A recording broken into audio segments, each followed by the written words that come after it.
Good afternoon, ladies and gentlemen. Today's April 22nd. You're watching the Stock Market Brief Show. My name is Michael Silva. And well, there's not really dull moments that take place in these markets. That's for certain. Yesterday, we had a big down day. Today, we had a big update. We're going to filter through all of that noise, give you some expected moves. We got things that are happening after hours while I'm recording this. So I screenshotted some stuff we're going to talk about. We're going to give you an update on the Sailor to Shift tool.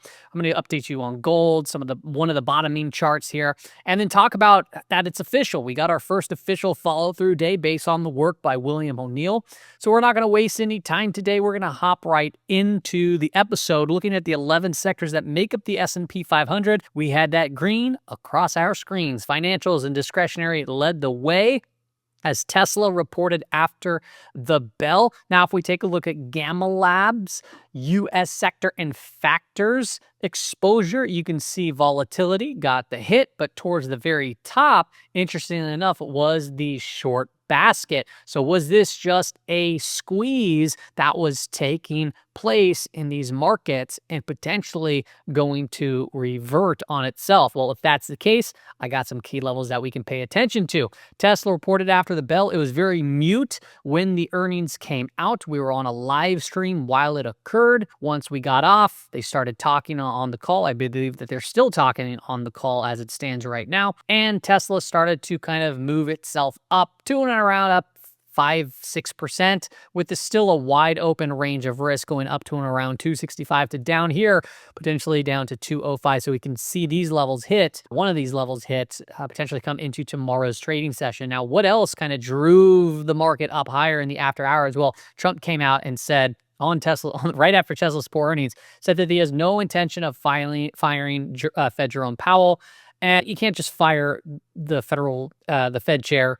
You can't do so. You need cause, and it's more than just saying, hey, he's not doing what I'm going to do. But that alone gave the market somewhat certainty. So in the aftermarket session, we're looking already 1.59%. Who knows where that's going to be come tomorrow, whether it reverts back on itself. I'll tell you what I did during this, because this happened out of nowhere. I'm like, well, okay, I had to act and manage some of my positions that were on and take advantage of this. Now, if we take a look at the expected moves going into tomorrow's trading session, 535, basically, I'm going to round it, 535 to 537.50 to the upside. That's right here, that vol range that I kind of mark out. And then down beneath us, we got 519.50 to 517.09. We're still below that declining 5-day moving average. But like I said, today, right after the market, we came up, after that news, it shot us right up to that vol range, and we started to back off a little bit. Now, the reason why I'm bringing this up now is because since we're around in this area, if the market were to stay elevated and we open up strong and we get some follow through,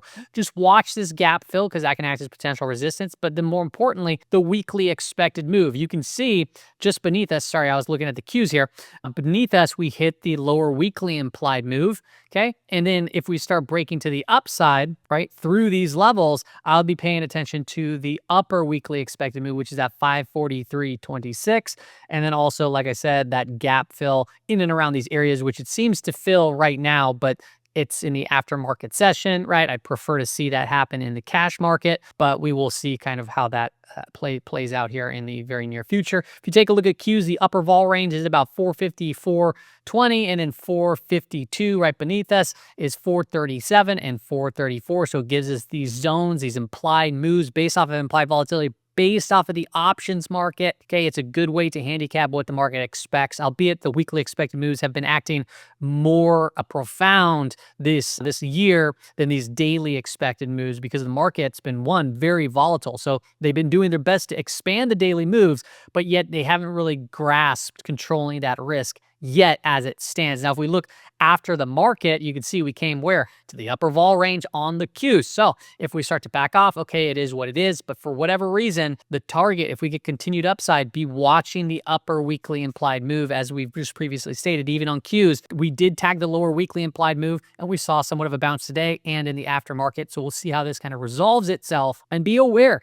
be mindful. It's not like this. These are huge moves. If we go from the lower implied move to the upper implied move, that's a lot of volatility, like a lot of volatility. That doesn't happen often at all. However, it's well within the market's expectations to do so, especially given context that we're under that gamma flip line still. So we're going to talk about market conditions. Where are we? Well, we're still under the gamma flip line, which is just at about 5,500. I mean, it's 5522 or something like that, but I'm just going to call it 5,500 for right now. That's also in confluence with this prior area that was support, and once it was broken, we flushed down through that. This is the all-time high anchored volume weighted average price over here too as well, so we got some confluence of potential resistance. If we were to come up into these areas, we'd be considered more gamma neutral, right? Selling begets selling, buying begets buying when we're under the flip line. Yesterday's video, we basically stated that it's going to end soon, right? We're not going to remain in negative gamma forever. There will be a time where we start popping our heads back into positive gamma territory, and that's when volatility typically comes off a lot more. Just be mindful that we are still below some very key levels, and we still have a series of lower highs, and well, in the shorter time frame, in the 2-hour, we have one higher low right as it stands. Now, as far as the direction of the 5-day moving average goes, well, we're red across the board for the most part. SPY Qs, semiconductors, some big ones. IWM is green. But remember, after the market closed, well, we're above those lines now, so we'll see how it trades tomorrow morning. But if it holds, we will be above a 5-day moving average, and chances are it will start rising, especially if we hold up over 1%. Now, a while ago, I made this video. It was about 8 months ago, and I talked about finding stock market bottoms, how to spot every bull market. And I wanted to tell you that it is official. We just got our very first follow-through day, the official follow-through day since, well, all of this sell-off actually took place. We were giving it some wiggle room on days like this, but it wasn't up which I forget which exactly day it was, but it didn't quite count as a follow-through day because it didn't reach the benchmark of 1.2% in the S&P 500, but we gave it wiggle room because Qs and IWM did. Well, today we were up 2.6% and we had more volume than the prior trading day. Now, for those that are brand new here, this is based off of the work of William O'Neill from his book, How to Make Money in Stocks. And what he does is they wanted to find a way to find stock market bottoms, or what happens that's the normal thing to see happen, and that it happens 100% of the time, coming out of every bear market, every correction, and starting every new bull market. And that's what they call the follow-through day. And there's some ways that we have to look at this, right? So first and foremost, once you go through a correction, you start to track where a low might be. So this was our low. The next day we're up. So this now counts as what we call the attempted rally phase, right? AR, that's our attempted rally. So this is day 1. Day 2, we definitely had a follow-through day, but it's day 4 through 7 that we actually start counting and looking for follow-through days, or day 4 plus, right? So this was day 1, day 2, day 3, 4, 5, 6, 7, 8, 9, and bam, on the 10th day, we had our day that was up more than 1.2%. That's a horrible 2. And we had more volume than the prior trading day. So what does this mean? This means it tells us saying, hey, because 100% of the times we notice this happen, it happens after every stock market bottom. Now, but the thing here to remember is it doesn't mean that it's a 100% accuracy rate in finding the stock market bottom, right? Typically, it's more of a 50-50 ratio, but because that 100% of the times this happens after every bear market, every correction, what is a good way to approach this is to get a little exposure back into the market, because if it ends up being the bottom, then you have some sort of position in the markets and you could build as it kind of goes. Now, on the flip side of that, if this is not the bottom of the market, what are some signs to watch for just in case if this thing were to start to roll back over? And one of the main things is you don't really want to see this low area right here taken out, and you don't want to see distribution days start to pile up. A distribution day is when you have a day that's down with more volume than the day prior. Okay, so day that down with more volume than the day prior would be considered a distribution day. And if those start to pile up after a follow-through day, it is more of a warning sign. So overall, it's positive to see.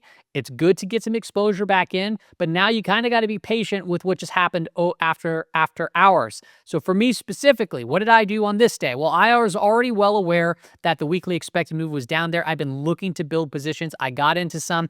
Today, I sold off. I sold a little bit into that. And in the aftermarket session on this move, yeah, I had to sell a little bit more with the idea that we can still come up to this upper weekly expected move. And I want the tape to kind of settle in, see what the market's going to do. I don't care if it keeps rallying rallying against me, or sorry, rallying in my favor without a big position. But now I'm starting to look to build into positions a little bit better as market conditions are starting to shift. The big shift takes place when we get back into positive gamma, but it is positive to see back above rising 5-day moving averages, to start to see follow-through days. These are good signs in the market, but they're not like certain signs, right? They're not like, hey, oh, let's go full pedal to the metal or whatever you want to say. But it is good seeing that take place. Now, Sailor to Shift tool did flip over into a positive rate of change. It's the 4-week rate of change. Now, I wait for the technical close above there, but as we stated in yesterday's video, some people like to front run that. So if you did, congratulations. We had a nice pop in the price of Bitcoin. For those that don't know what the Sailor to Shift tool is, Michael Saylor, pro Bitcoin, Shift, pro gold, right? Butting heads over there.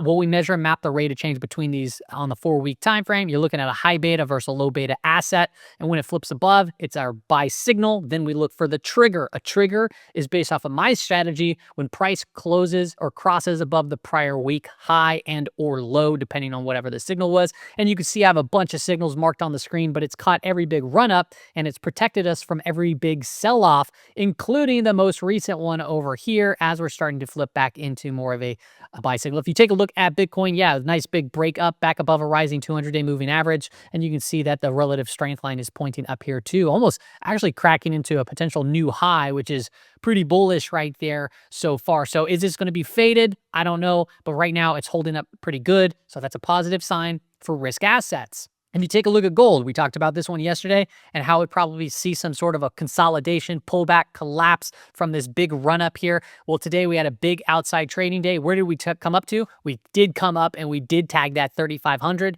before reversing lower, closing at the low and engulfing the prior day's candle. These are 2-bar reversal patterns.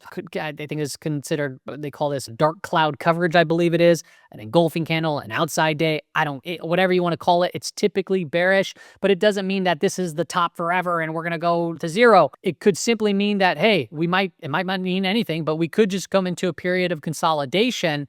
And this big move, just like yesterday's big move, was driven by a dollar, right? Yesterday, the dollar fell. Right over here, you can see a big fall down. Gold was up. Today, dollar bounced. Why? Well, because dollar sold off. You don't need much more of a reason for the thing to bounce other than, hey, well, it sold off. So if we start ripping back up into here, maybe that puts the pressure on gold continually. We see it pull back a little bit, but perhaps if the dollar actually just puts in a lower high and starts heading lower, well, that could be potentially positive for gold once again. So it's about kind of managing the trade, managing expectations. If the thing gets too far and too fast, right? It's, like I said, it's not the great. I wouldn't buy here, but I would potentially buy if we start consolidating, going sideways a little bit, and then potentially sets back up. And it makes sense from that standpoint. I'd look at the correlations, positive, negative to the dollar and various assets, and I'd make my decision. I want to close off with this chart here. This is looking at SCPC. That's the put to call ratio. We got skew and we got the S&P 500. This is one of those bottoming charts that I like to see. The 10-day moving average of the put to call ratio kind of creep way up here into 1.2 range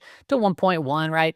It's not a certain level here, but it didn't reach up into those areas. And while that happens, I also like to see the skew get crushed down to around 115 to 120. And you could see the times that that has happened, if I just draw a line down, that was the bottom of the pandemic, and that was the near bottom, right? Coming out, that was a first higher low of the 2022 bear market. And the reason why I'm pointing this out now is because skew actually finally came off a little bit here. I'd still like to see it lower, but it lets us know the hedges are coming off after they were so elevated. We kept on going higher and higher. Wonder what's going on. Well, here you go. So now the hedges are starting to come off a bit. Whether this comes down further or not, I don't know. And then you can start to look at the put to call ratio. And as it's above this 1.0, that's a more sign to lean a little bit more bullish, because what it's telling us here is sentiment's getting a little extreme from this ratio. And it could very well mean that, hey, this fear that we see in the market may alleviate in the near future. I always make the analogy of a boat in the water, that if everyone piles on one side of the boat, it starts to tip over and capsize, right? Well, I like to get back into the center of the boat before any big thing happens, to be kind of ahead of the party, kind of running back over to the other side. And well, you can see we flipped under one. It's Typically, when you get over a 0.95 and you cross down, that's been considered a buy signal, but 1.0 is also a good level to watch for. And the market started to see a little bit of a bounce. So that's a positive sign. If we get back underneath these levels, like 0.8, it's a sign to be a lot more cautious. And this was a big warning sign as skew, right, was very high and elevated. Skew was all-time highs. This was down below 0.80. So if you don't remember, over in this area, this is when we started really talking about the massive bull trap that can be forming. When you get into these areas, it is a time to be significantly more cautious. All right, everybody, that's all I got for you. Hope it gave you some insight into what's going on here in these markets. I'll see you back on the next show.